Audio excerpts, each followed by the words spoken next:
Channel 7's James Brayshaw, meanwhile, said about Port's thrilling 6-point victory, it's almost as if they deserve to win. While Ken Hinkley downplayed the talk that Kachi was already offering him a 2-year extension.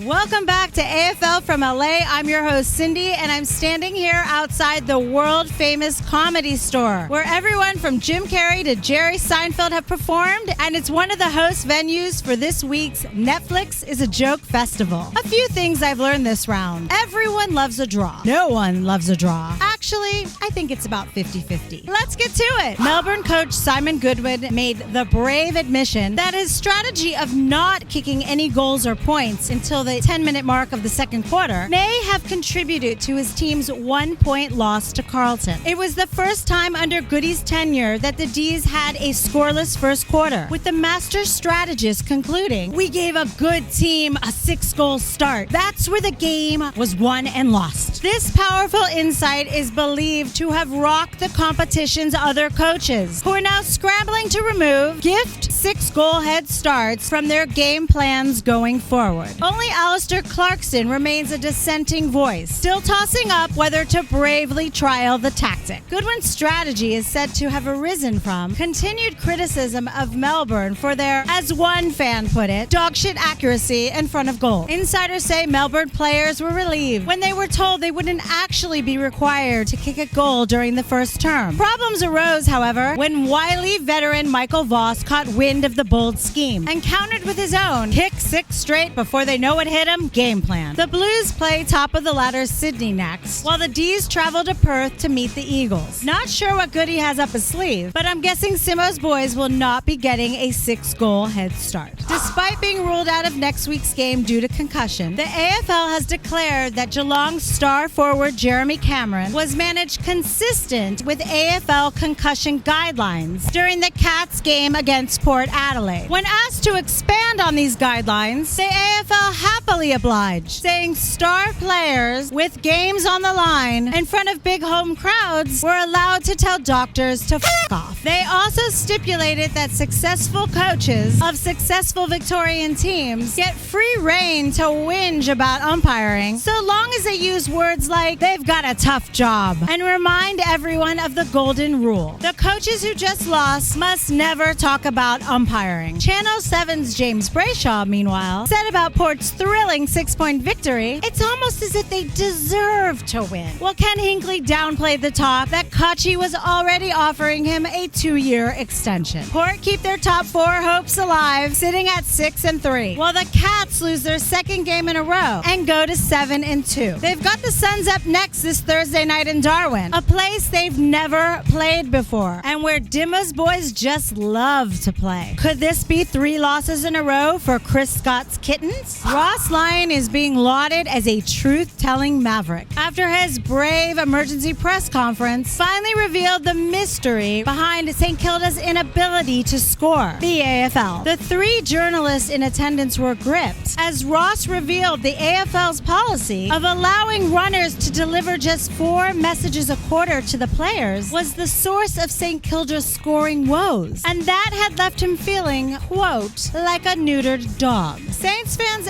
everywhere heaved a sigh of relief, knowing their team's measly 7 goals from 52 inside 50s and 38% accuracy in front of the big sticks had absolutely nothing to do with yet another limp performance. When asked if he'd like more instructions from Ross during the game, one Saints player, speaking off the record, said he thought the AFL had the policy just about right, while another admitted 1 to 2 messages would be more his speed. Asked why higher placed teams on the ladder had no problem scoring, Ross the boss declined to comment, saying he'd revealed enough truths for one day. The Saints go to 3-6 for the season, with a rust bucket percentage of 96 and just 1 win from their last 5 games. Next up, The free-scoring Freo Dockers, who have slammed through a whopping 28 more points than the Saints this year in a primetime spectacular this Saturday night. Gee, get the buckets of popcorn ready for that goal fest, kids. And if you're enjoying the channel, don't forget to hit that subscribe button and maybe even say good day in the comments. Fox Footy said the Crows and the Lions fought out a thrilling draw. This is opposed to all the mundane, run-of-the-mill, non-thrilling draws we've seen over the years. Yep, with never more than 18 points in it, 46 players belted each other for 4 relentless quarters on Mother's Day to come away with participation trophies. Probably not the chocolates Mum had in mind. With just a single point the margin at three-quarter time, Mark Rasciuto said, "It's going to be very hard to play finals for the loser." Well, Jack Riewoldt declared, "Both sides are playing better footy than 12th and 13th. But